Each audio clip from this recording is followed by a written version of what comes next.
Dalam dunia hari ini, skrin telefon bukan lagi sekadar alat komunikasi. Ia sudah menjadi dunia kedua. Setiap hari, berjuta-juta belia membuka TikTok, Instagram, YouTube dan Threads. Bukan sahaja untuk hiburan, tetapi juga untuk mencari maklumat, inspirasi dan ilmu. Dan di tengah dunia digital ini, muncul satu figura baharu yang sangat berpengaruh, iaitu pempengaruh media sosial. Mereka bukan doktor, mereka bukan pensyarah, bukan juga ulama, bukan ahli akademik, tetapi kata-kata mereka didengar, konten mereka dipercayai dan gaya hidup mereka diikuti. Persoalannya kini, adakah pempengaruh ini benar-benar menjadi autoriti ilmu baharu kepada belia? Atau kita sedang menyaksikan perubahan besar dalam cara manusia memahami kebenaran? Fenomena ini semakin ketara apabila algoritma media sosial mula menentukan apa yang kita lihat setiap hari tanpa kita sedar. Pilihan kandungan kita bukan lagi sepenuhnya di tangan kita, tetapi ditentukan oleh sistem yang mempelajari minat dan tingkah laku kita. Ini menjadikan pempengaruh semakin kuat kerana mereka bukan sahaja muncul secara rawak, tetapi diulang-ulang sehingga menjadi sebahagian daripada realiti harian pengguna. Media sosial pada asalnya dibina sebagai platform untuk berhubung, namun hari ini ia berkembang menjadi ekosistem ilmu, budaya dan identiti. Belia menjadi kumpulan pengguna paling dominan. Mereka bukan sahaja menonton tetapi turut membentuk dan dipengaruhi oleh kandungan yang mereka lihat setiap hari. Namun di sebalik itu, timbul beberapa persoalan kritikal. Belia semakin bergantung kepada pempengaruh sebagai sumber maklumat. Kesahihan maklumat semakin sukar dipastikan dan budaya ikut trend tanpa berfikir semakin menjadi norma. Inilah realiti yang membentuk masalah kajian ini. Lebih membimbangkan, sesetengah belia tidak lagi membuat semakan silang terhadap maklumat yang diterima. Apa yang disampaikan dengan keyakinan tinggi oleh pempengaruh sering dianggap benar walaupun tidak disokong oleh bukti saintifik atau sumber sahih. Ini menunjukkan perubahan besar dalam cara masyarakat menilai autoriti ilmu. Dalam memahami isu ini, kita perlu jelas terlebih dahulu siapakah sebenarnya pempengaruh media sosial. Istilah pempengaruh merujuk kepada individu yang mempunyai kemampuan untuk mempengaruhi pemikiran, sikap, keputusan dan gaya hidup orang lain melalui kandungan yang mereka hasilkan di media sosial. Dalam bahasa Inggeris, mereka lebih dikenali sebagai influencer. Namun, dalam konteks dunia digital hari ini, pempengaruh bukan sekadar orang yang popular. Mereka adalah individu yang membina kepercayaan melalui konsistensi kandungan, gaya komunikasi dan hubungan emosi dengan pengikut mereka. Ada yang bermula sebagai pengguna biasa, kemudian menjadi terkenal kerana kandungan hiburan, pendidikan, gaya hidup, kecantikan, makanan, teknologi atau motivasi. Antara bentuk pempengaruh yang biasa kita lihat termasuklah pencipta kandungan content creator, vlogger, streamer, reviewer produk, motivator digital serta educational influencer yang menyampaikan ilmu dalam bentuk ringkas dan mudah difahami. Contohnya di Malaysia, terdapat pempengaruh seperti Khairul Aming yang terkenal dengan kandungan masakan dan gaya penyampaian yang mudah difahami, serta Sofian yang menunjukkan kreativiti digital melalui visual effect. Namun, penting untuk difahami, pempengaruh bukan semestinya pakar dalam bidang yang mereka bincangkan. Mereka tidak semestinya mempunyai kelayakan akademik formal, tetapi mereka mempunyai satu kuasa penting dalam era digital, kuasa perhatian iaitu attention power. Dalam dunia media sosial, perhatian adalah mata wang baharu. Semakin ramai pengikut, semakin tinggi kredibiliti yang dilihat oleh masyarakat. Inilah yang menyebabkan pempengaruh sering dianggap sebagai autoriti ilmu baharu. Walaupun autoriti itu tidak semestinya datang daripada kepakaran sebenar, lebih menarik lagi, cara pempengaruh menyampaikan maklumat juga memainkan peranan besar. Mereka menggunakan bahasa santai, visual menarik dan ilmu terasa lebih dekat dan mudah percaya berbanding sumber akademik yang lebih formal. Namun di sinilah bermulanya cabaran epistemologi moden. Apabila mudah difahami, sering disamakan dengan benar, hubungan antara pempengaruh dan pengikut juga bersifat emosi. Pengikut merasa seperti kenal secara peribadi walaupun tidak pernah bertemu. Fenomena ini dikenali sebagai hubungan parasosial, di mana kepercayaan terbina melalui interaksi satu hala diskret.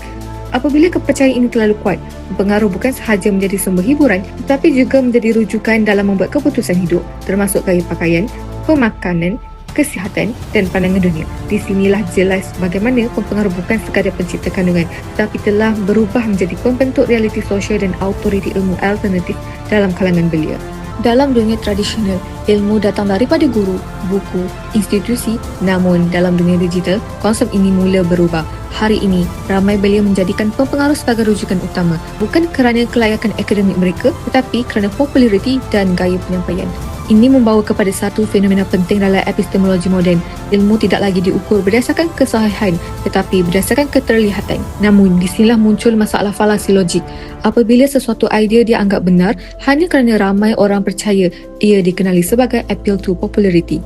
Dalam konteks media sosial, semakin banyak likes, semakin tinggi kepercayaan, walaupun tidak semestinya benar. Fenomena ini juga diperkukuhkan oleh reka bentuk platform media sosial itu sendiri. Sistem algoritma cenderung mempromosikan kandungan yang mendapat engagement tinggi tanpa menilai kebenaran isi kandungan tersebut. Akibatnya, kandungan yang sensasi, emosional atau kontroversi lebih mudah tersebar berbanding kandungan yang berbentuk ilmiah dan kritikal. Bagi belia hari ini, media sosial bukan sekadar platform, ia adalah rutin harian.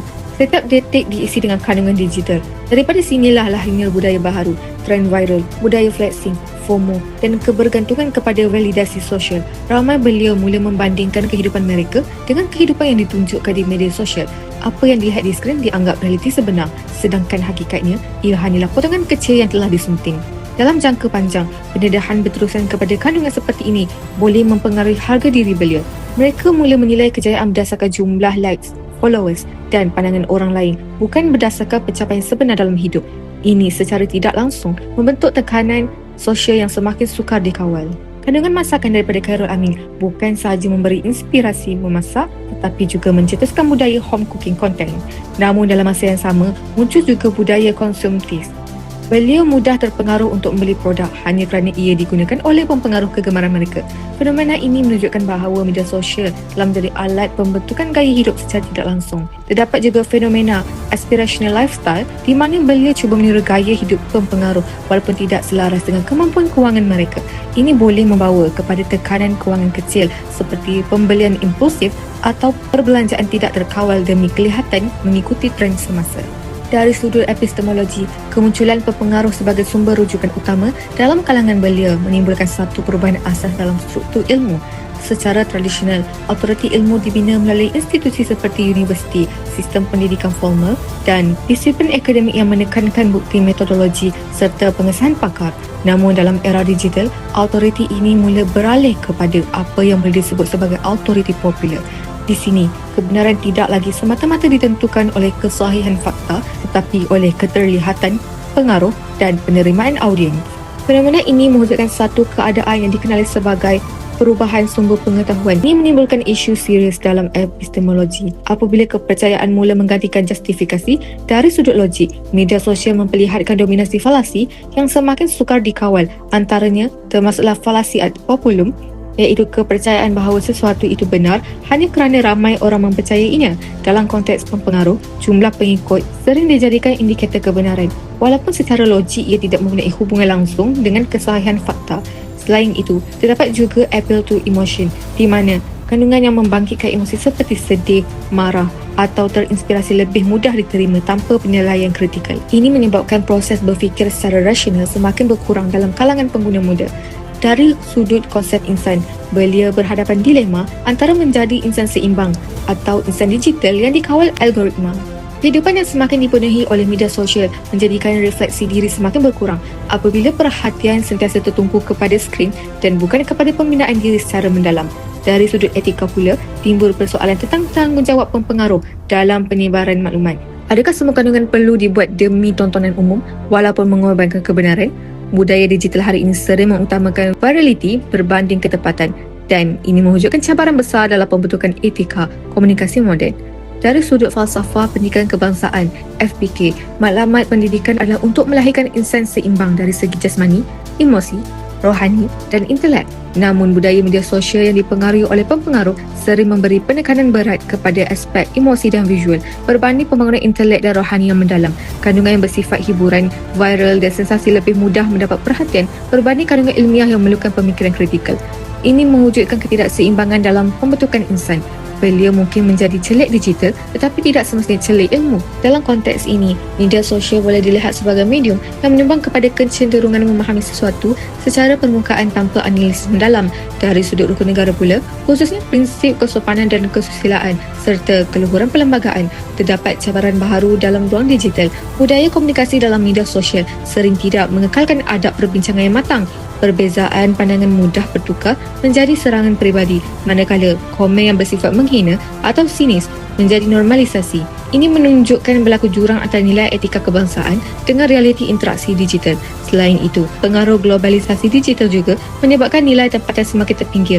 Konten yang datang daripada budaya luar sering menjadi dominan, lalu membentuk standard kecantikan, gaya hidup dan aspirasi yang tidak semestinya selari dengan identiti nasional. Dari sudut pasca modernisme, kebenaran menjadi relatif. Apa yang viral dianggap benar, apa yang popular dianggap sah. Dan dari sudut dekolonisasi, timbul kebimbangan tentang pengaruh budaya luar yang perlahan-lahan membentuk cara fikir belia tempatan. Jika dilihat dari perspektif jangka panjang, fenomena ini bukan sekadar isu media sosial tetapi isu pembentukan tamadun ilmu. Apabila autoriti ilmu beralih daripada institusi kepada individu yang tidak semestinya berkelayakan, maka garis antara ilmu dan hiburan menjadi semakin kabur.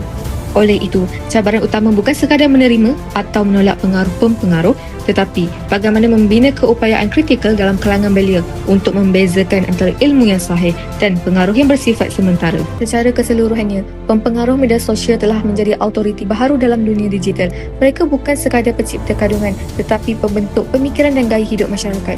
Namun, persoalan paling penting bukanlah sama ada mereka berpengaruh atau tidak, tetapi bagaimana belia menggunakan pengaruh itu secara bijak. Kerana dalam dunia tanpa sepadan ini, ilmu tidak lagi hanya tentang apa yang kita tahu, tetapi bagaimana kita menapis apa yang kita percaya.